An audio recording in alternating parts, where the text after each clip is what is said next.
오늘은 예수께서 산 위에서 영광스러운 모습으로 변화되신 산상 변모주일입니다. 예수님께서 제자들 중에서 세 사람, 베드로와 야고보와 요한을 데리시고 높은 산에 오르셨습니다.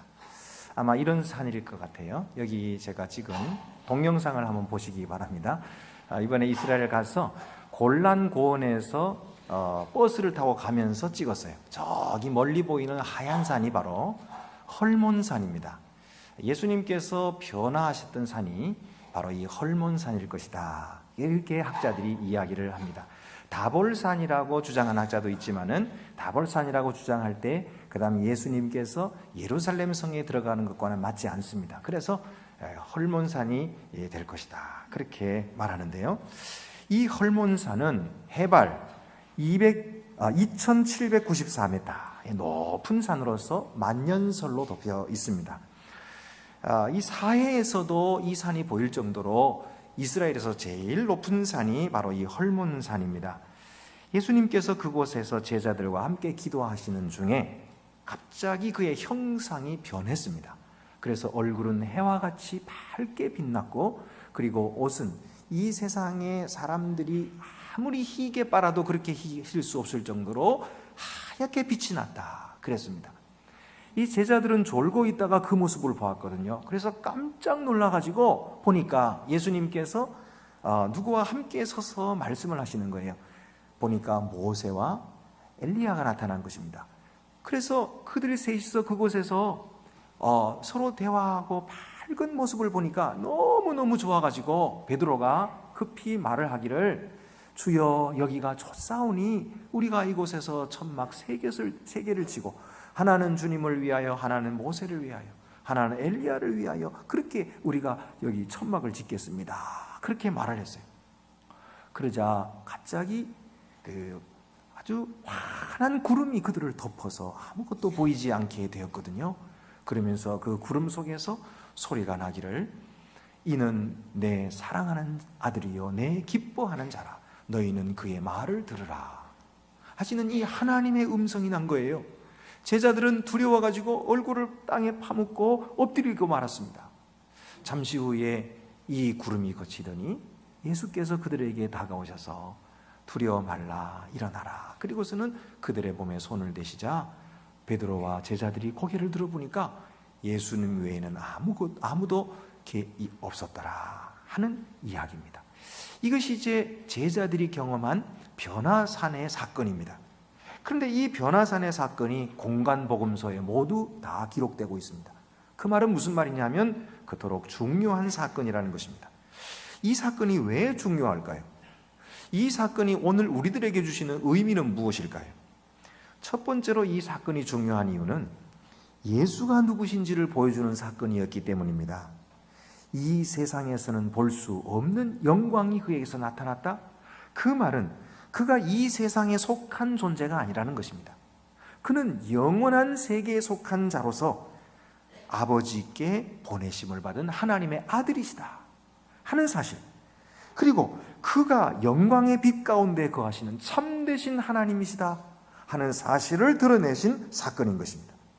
또한 하나님의 음성이 나서 이는 내 사랑하는 아들이요 내 기뻐하는 자니 너희는 그의 말을 들으라 하심으로써 그가 바로 하나님이 세상에 보내신 하나님의 참 사랑받는 아들이신 것을 증거한 것입니다. 성경을 통틀어서 하나님께서 제자들에게 직접 말씀하신 것은 이 부분밖에 없습니다. 다른 곳은 하나님께서 직접 제자들에게 하신 말씀이 없어요. 그런데 여기만은 하나님께서 직접 말씀하셨는데, 이 말씀을 들으면 하나님이 나타나셔서 예수 그리스도를 증거한 사건이 또 생각이 나죠? 어떤 사건이었습니까? 예수님이 세례 받으실 때였죠.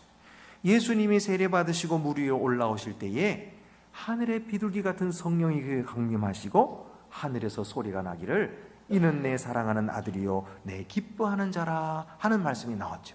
오늘 말씀과 비슷합니다마는 오늘 말씀에는 여기에 한 말씀이 더 붙어 있어요. 너희는 그의 말을 들으라 하시는 말씀이 여기 붙어 있는 것입니다. 이 말씀이 왜 주어졌을까요? 이 말씀은 특별히 베드로에게 중요한 말씀이 되었다고 생각합니다. 베드로는 열정적인 사람이었어요. 베드로는 열심히 있는 사람이었기 때문에 무엇이든지 행동을 잘했습니다. 그래서 행동이 앞선 것입니다. 그가 졸다가 깨어보니까 예수님께서 환한 빛으로 바뀌시고, 그리고 이 엘리야와 모세와 함께 이야기를 하는 것을 보자마자 그는 즉시로 말합니다. 주여, 우리가 여기 있는 것이 좋사오니 만일 주님께서 원하시면 여기서 우리가 초막 셋을 짓고 함께 유하사이다. 누가복음의 말씀에 보면은 베드로는 자기가 무슨 말을 하는지도 알지 못했다, 그렇게 적고 있어요. 자기가 무슨 말을 하는지도 모르는 정신없는 말을 하면서 여기다가 초막 세 개를 짓겠다는 거예요. 베드로는 무엇이든지 열심히만 하면은 하나님의 일이 되는 줄 알았던 것입니다. 하지만 하나님께서 그에게 하시는 말씀이 무엇입니까? 너희는 그의 말을 들으라. 하나님은 방향 없이 나아가기보다 먼저 조용히 앉아서 예수님이 누구신지를 알아라 하고 말씀해 주고 계세요.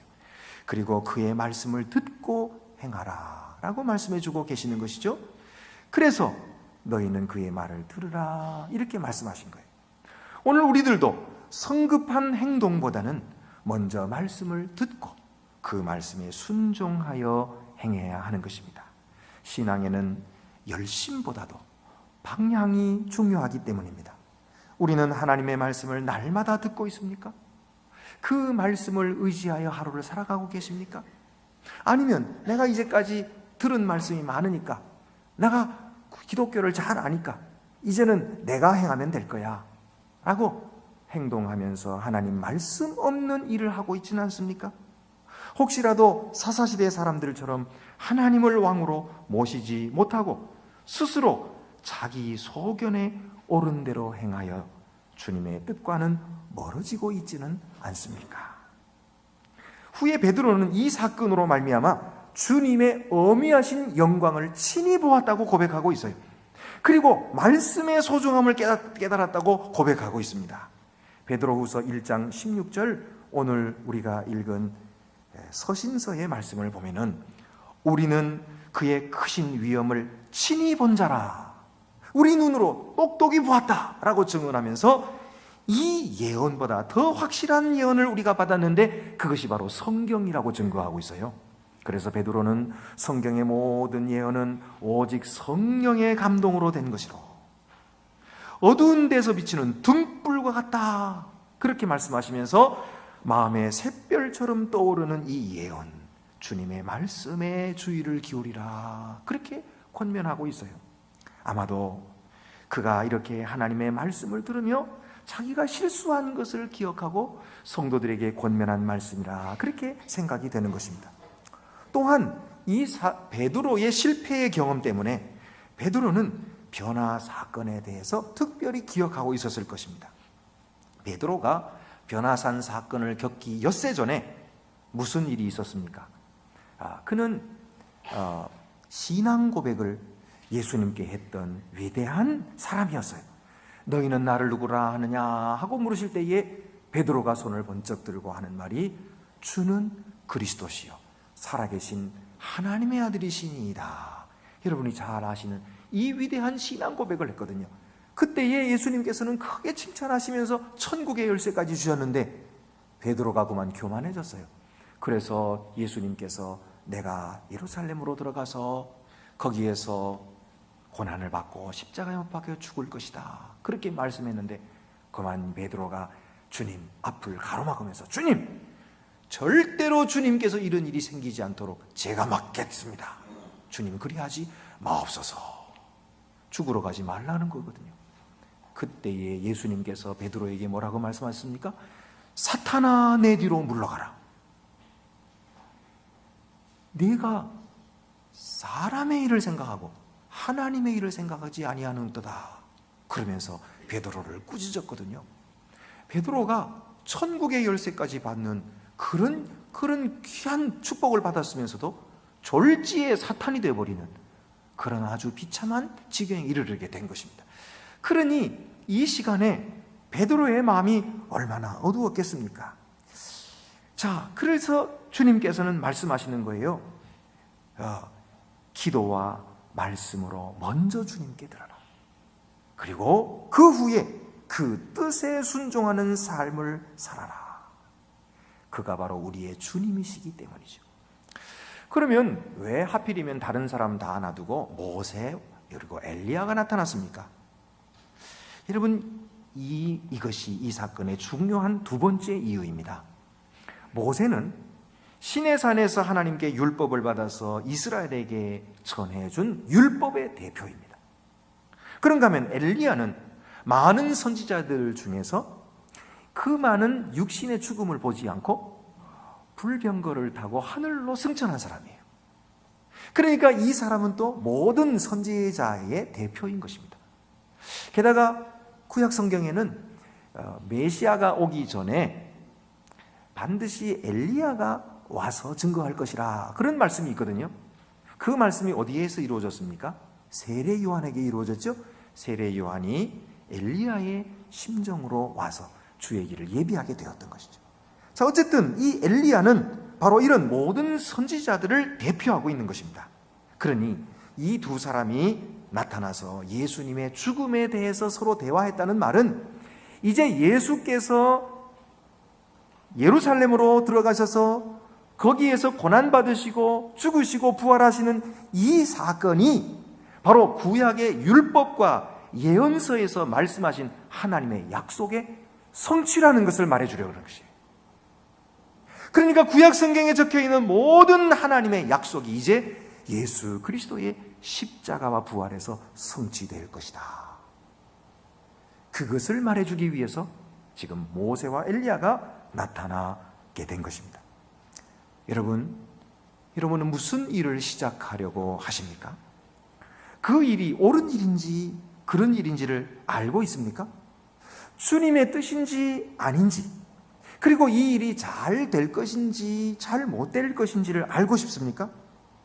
그렇다면 여러분 자신을 의지하지 마시고 역사를 주관하시고 섭리하시는 하나님의 말씀에 귀를 기울이시기를 바랍니다. 너희는 그의 말을 들으라. 이 모든 일을 하나님께서 계획하시고 섭리하시며 주관하시는 것이기 때문에 주님의 말씀을 듣고 순종하는 자는 그 뜻에 따라서 이루어지게 될 것이라는 것입니다. 여러분, 무슨 일을 하든지 내가 모든 일을 하려고 하지 마시기 바랍니다. 주님이 하시도록 드려야 하는 것입니다. 주님이 주시는 말씀에 귀를 기울이시기를 바랍니다. 인간적인 방법에 의지하지 마십시오. 어떤 사람을 의지하거나 자기 지혜를 의지하지 마십시오. 오직 주님의 말씀 앞에 겸손히 무릎 꿇으시기를 바랍니다. 그러면 주님께서 우리 안에 계신 줄을 알게 하시고 우리가 주님 안에 거하고 있는 줄을 깨닫게 하실 것입니다. 여호수아와 같이 전쟁은 우리에게 속한 것이 아니요 여호와께 속한 것이라고 고백하는 여러분들이 되시기를 바랍니다. 이기고 지는 결정은 내가 하는 것이 아니라 여호와께서 하신다는 사실을 고백하는 여러분들이 되시기를 바랍니다. 시편 127편 1절 말씀입니다. 여호와께서 지부를 세우지 아니하시면 세우는 자의 수고가 헛되며 여호와께서 성을 지키지 아니하시면 파수꾼의 깨어있음이 헛되도다 하셨습니다. 인간들이 아무리 열심을 내고 인간들이 아무리 일을 꾸민다 할지라도 하나님께서 허락하지 아니하시면 그 어떤 것도 세워질 수 없다는 것입니다. 그러나 비록 우리가 힘이 없고 연약할지라도 우리 주 예수 그리스도의 말씀에 귀를 기울이고 하나님께서 모든 일을 이루실 것이라는 확신 가운데 주께 기도한다면 하나님께서 이루실 것입니다. 나는 연약하지만 주님은 강하시고 나는 미련하지만 주님은 지혜로우시니 주님께서 이루어 주시옵소서. 기도할 때에 하나님의 놀라운 영광이 나타나게 될 줄로 믿습니다. 세 번째 이유는 고난을 두려워하는 제자들에게 장차 얻을 영광을 보여주기 위함입니다. 베드로와 제자들은 주님을 따라서 변화산에 올라왔을 때에 가이사라 빌립보에서 엿새 전에 있었던 일로 마음이 어두워졌다고 했죠. 베드로의 고백을 들으신 예수께서 자신의 순환을 예고하셨기 때문입니다. 베드로와 제자들은 지금 무엇을 기대하고 있습니까? 이제 예수님께서 예루살렘에 올라가시면 예수님은 왕이 되실 것이고, 그리고 우리는 그의 좌편에 우편에 앉아서 이제는 이 나라를 통치하게 될 것이다 그러면서 영광을 기대하고 있었는데, 예수님이 하시는 말씀이 예루살렘에 올라가면 내가 대제사장들에게 고난을 받을 것이다, 그리고 채찍에 맞을 것이고, 그리고 나는 죽게 될 것이다.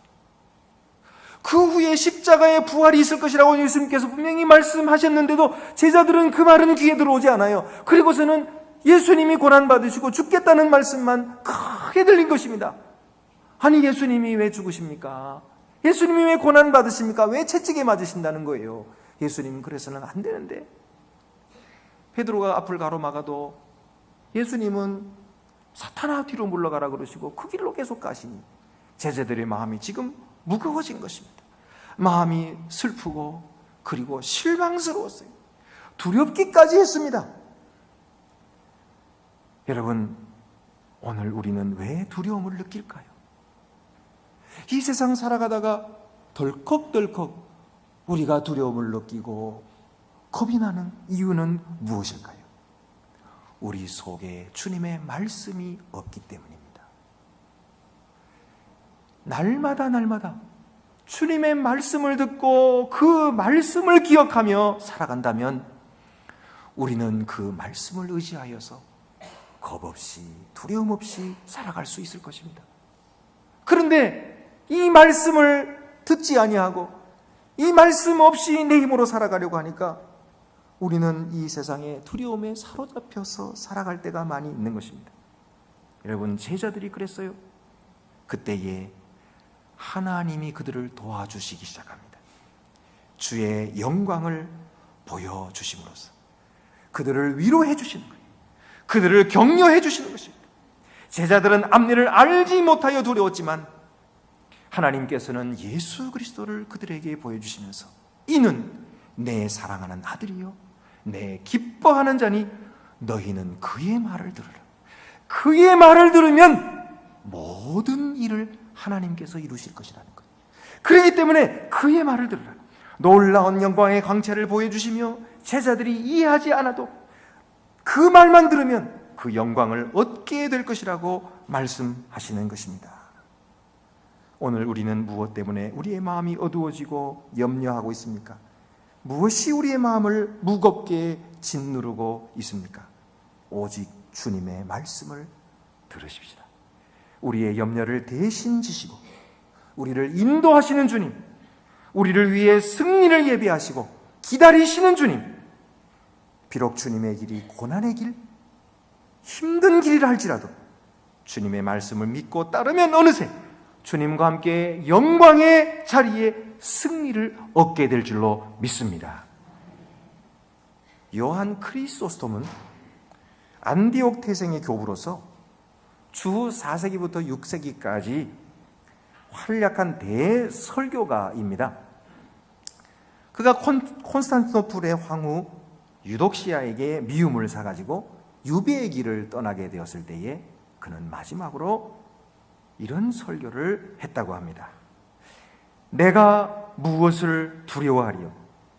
저가 내 목숨을 찾는다면 죽어줄 것이니 이 생명은 주님이 주셨으며 저가 내 소유를 다 빼앗는다 해도 불만이 없을 것은 본래 가지고 온 것이 없음이니라. 저가 나를 쫓아내면 나는 엘리야 같이 될 것이요 구덩이에 던지면 예레미야 같이 될 것이요 바다에 던지면 요나 같이 될 것이요 매로 때리면 사도볼 같이 되리라. 아무 두려움이 없도다. 내가 당하는 모든 사건, 모든 고난을 통하여 하나님은 높임을 받을 것이요 나는 그 환난 중에 주시는 영광을 누리게 될 것이니라. 놀라운 신앙의 고백을 한 것입니다. 여러분, 오늘 우리가 주님을 따르는 이 길이 비록 힘든 고난의 길이라 할지라도 그 십자가 고난 뒤에 부활의 영광이 있음을 믿고 그 말씀을 듣고 따르는 하늘의 신령한 지혜를 얻는 여러분들이 되시기를 바랍니다.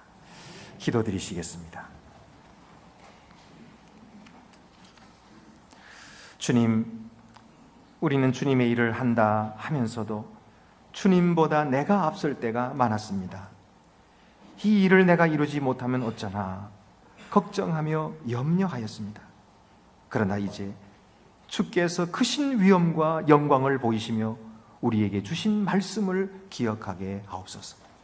이는 내 사랑하는 아들이요 내 기뻐하는 자니 너희는 그의 말을 들으라 하신 그 뜻을 깨닫고 어떤 일에도 기도와 말씀보다 앞서지 말게 하여 주시옵소서.